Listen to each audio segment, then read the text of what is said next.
alasan kenapa kita jangan sampai tidur setelah salat subuh. Karena Rasulullah Shallallahu Alaihi Wasallam pernah bersabda, beliau berdoa seperti ini, Allahumma barikli ummati bukuriha, ya Allah berkahilah umatku di waktu paginya. Nah, Rasulullah kan berdoa seperti itu, kemudian kita sebagai umatnya, ketika selesai salat subuh, kok malah tidur misalnya, ya udah nggak kebagian doanya Nabi Muhammad Shallallahu Alaihi Wasallam, tidak kebagian doa dari Nabi Muhammad, di mana Nabi Muhammad mendoakan keberkahan bagi umatnya di waktu pagi. Assalamualaikum warahmatullahi ta'ala wabarakatuh.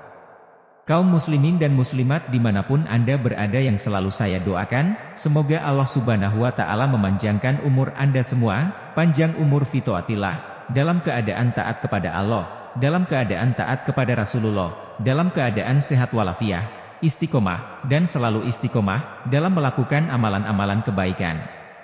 Alhamdulillah dengan izin Allah, kita bisa berjumpa dalam risalah ini, semoga perjumpaan kita adalah pertemuan yang diridhoi oleh Allah Subhanahu wa Ta'ala, pertemuan yang membawa kebaikan, pertemuan yang membawa perubahan dalam ekonomi Anda, dalam keluarga Anda, dalam kehidupan Anda. Amin ya Rabbal Alamin. Perlu saya sampaikan pada saudaraku, yang mana masalah ini sangat penting, jadi silahkan Anda simak masalah ini sampai selesai, karena masalah ini akan berhubungan erat dengan yang namanya rizki. Jadi dalam masalah ini, saya akan membahas 3 waktu, yang mana apabila seorang muslim, apabila seorang mukmin melakukan tidur dalam 3 waktu ini, maka rezekinya akan sulit. Ketika dia punya hutang, hutangnya akan susah lunas. Ketika dia berjualan, jualannya akan susah laris. Ketika dia punya usaha, usahanya akan susah maju. Pada waktu apa saja tidur yang bisa menyebabkan orang itu fakir? Atau orang itu tetap hidup dalam lingkaran kemiskinan? Sebelum saya lanjutkan, silahkan bagi para jamaah yang menonton video ini, yang belum like, silahkan ringankan tangannya untuk like dan komen, agar ketika saya berbagi tentang amalan, Anda bisa langsung mendapatkan notifikasinya, dan silahkan jika Anda seorang muslim, dan menyukai kebaikan, silahkan klik tombol jempolnya, dan tulis doa-doa terbaik Anda di kolom komentar dengan harapan, semoga dengan Anda menulis hajat Anda di komentar, banyak para jamaah lain yang melihat doa Anda, dan mengamini doa Anda, sehingga doa Anda cepat diistajib, cepat diijabah oleh Allah Subhanahu wa Ta'ala. Amin ya Rabbal Alamin. Jamaah yang dirahmati oleh Allah, yang namanya rizki seseorang seperti dalam Al-Quran, Allah berfirman bahwa Allah Subhanahu wa Ta'ala itu sudah menjamin rezeki semua makhluk Allah yang berada di atas bumi, sudah dijamin, mau itu pria, mau itu laki-laki, sudah dijamin oleh Allah terkait rezekinya. Lantas, ketika ada seseorang yang dalam hidupnya mengalami kesulitan rizki, kesempitan ekonomi, maka ini perlu digarisbawahi, pasti ada faktor penyebab. Nah, faktor penyebab itu ada 2, ada faktor internal, ada faktor eksternal. Faktor internal itu adalah penyebab yang kita lakukan oleh diri kita sendiri, sehingga rizki kita sulit. Faktor eksternal adalah misalnya, rezeki kita diganggu oleh orang lain. Nah, kalau dalam pembahasan ini, kita akan fokus membahas penyebab rizki seseorang itu sulit secara internal, yaitu bagaimana kita mengetahui hal yang menjadi penyebab rezeki kita sulit, yaitu kita melakukan aktivitas tidur dalam 3 waktu ini. Nah, tidurkan bahasanya, masa sih Ustadz, tidur bisa menjadi penyebab rizki seseorang itu sulit? Mungkin Anda bertanya seperti itu, ini yang berkata bukan saya, tapi saya mengambil ilmu, mengambil makalah ini, dari para ulama, dari Rasulullah Shallallahu Alaihi Wasallam, yang nanti akan saya terangkan. Kenapa tidur dalam waktu 3 ini, akan menjadi penyebab rezekinya sulit? Bahkan misalnya nih, Anda tinggal dalam satu rumah, Anda tidak melakukan hal ini, tapi anak Anda atau suami Anda melakukan tidur dalam 3 waktu ini, itu sama saja, mempunyai sifat, mempunyai efek kepada penghuni rumah lainnya. Nah, yang pertama para jamaah, aktivitas tidur yang bisa menyebabkan seseorang rezekinya sulit, hutangnya menumpuk, jualannya sepi, usahanya enggak lancar, adalah tidur setelah waktu subuh. Nah, ini catat, tidur setelah waktu subuh. Para jamaah yang dirahmati oleh Allah, ini ia penyebab rizki yang menghalangi. Ia menghalangi rezeki.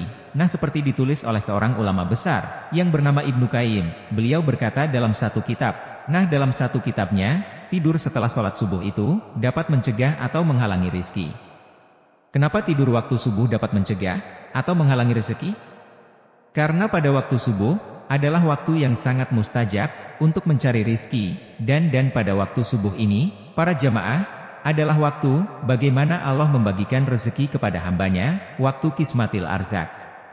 Maka karena pada waktu subuh adalah waktu yang sangat mustajab, waktu Allah membagikan rezeki kepada hambanya, maka tidur setelah waktu subuh itu makruh, kecuali ada penyebab atau keperluan, nah jadi perlu digarisbawahi. Misalnya, karena mungkin Anda sakit, atau Anda habis lumpur ini sudah ngantuk banget, Ustadz gimana saya misalnya, dari semalam lembur kerja? Nah karena ada sesuatu penyebab, atau keperluan, maka itu tidak apa-apa, tapi, usahakan Anda jangan sampai tidur setelah waktu subuh.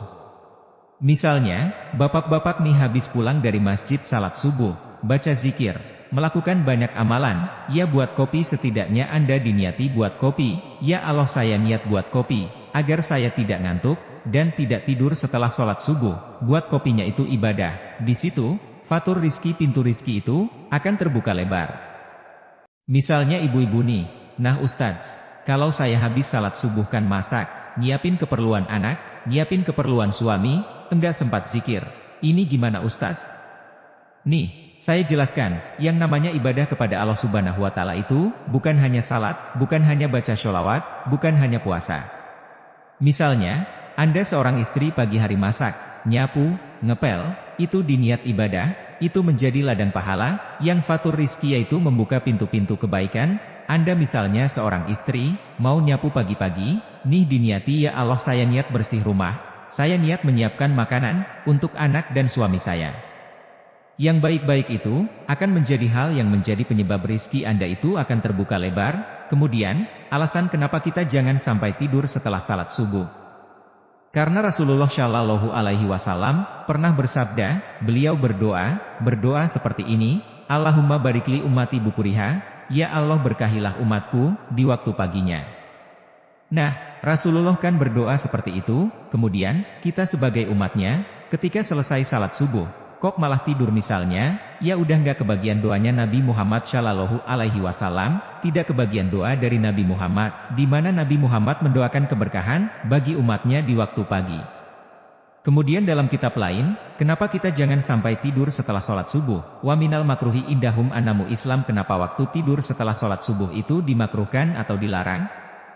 Jadi pokoknya jangan sampai tidur setelah sholat subuh, sampai terbitnya matahari. Misalnya Anda sudah ngantuk banget lah, itu dipaksa sejenak untuk bagaimana tidak memejamkan mata, nah setelah matahari terbit, ya kemudian Anda sholat duha, mau istirahat, silahkan istirahat, karena pada waktu tersebut, ya waktu setelah salat subuh ila tulus syamsi, adalah waktu ghanimah, waktu yang mengandung kekayaan. Yang kedua, tidur yang dapat menyebabkan seseorang itu rezekinya sulit, adalah tidur setelah salat asyar. Nah ini biasanya, waktu asyar itu kadang ngantuk, gitu ya kemudian kita tidur. Misalnya Anda biasa tidur setelah waktu sholat asyar, jangan sampai lagi tidur setelah salat asar. Barang siapa yang tidur setelah sholat asyar, bukan hanya rezekinya sulit, tapi dia bahkan bisa kehilangan akal sehatnya. Ketika akal sehatnya hilang, ya lupa siapa-siapa kecuali dirinya sendiri. Nah ini waktu asyar itu, waktu yang sangat mustajab. Kalau saya biasanya waktu asyar itu, membaca zikir baca wirid seperti baca syalawat, baca asmaul husna, baca zikir-zikir sampai maghrib, ya kan pokoknya jangan sampai tidur. Jujur setelah salat asar, kalau rezeki Anda ingin lancar, hutangnya cepat lunas, lakukan zikir jangan tidur. Kemudian waktu yang ketiga, yang mana waktu ini Anda jangan sampai tidur, yaitu setelah salat maghrib, sampai salat isya.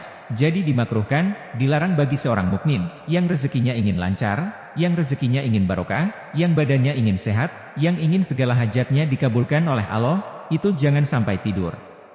Kalau bisa, dari asyar sampai ke isya ini, nyambung amaliyahnya, habis asyar jangan tidur, zikir sampai maghrib, baca surat Al-Waqiah misalnya, kan sampai isya. Nah itu bisa Anda lakukan sebagai upaya, ikhtiar langit fatur rizki, membuka pintu rezeki, membuka pintu kebaikan, hajat terkumpul, hutang lunas. Yang melunasi Allah Subhanahu wa Ta'ala, dengan ikhtiar seperti jalur langit, yang diajarkan oleh para ulama, oleh Rasulullah Shallallahu Alaihi Wasallam, semoga bermanfaat, diingat-ingat sampaikan ke keluarga Anda, sampaikan ke anak Anda, sampaikan ke suami Anda, untuk tidak melakukan tidur pada 3 waktu ini, pagi hari setelah salat subuh, setelah salat Asyar, setelah salat Maghrib, sampai salat-salat Isya. Itulah yang bisa saya sampaikan, semoga bermanfaat. Silahkan simak risalah saya yang lain, semoga bisa membawa perubahan dalam hidup Anda. Sehat, berkah, sukses. Wassalamualaikum warahmatullahi wabarakatuh.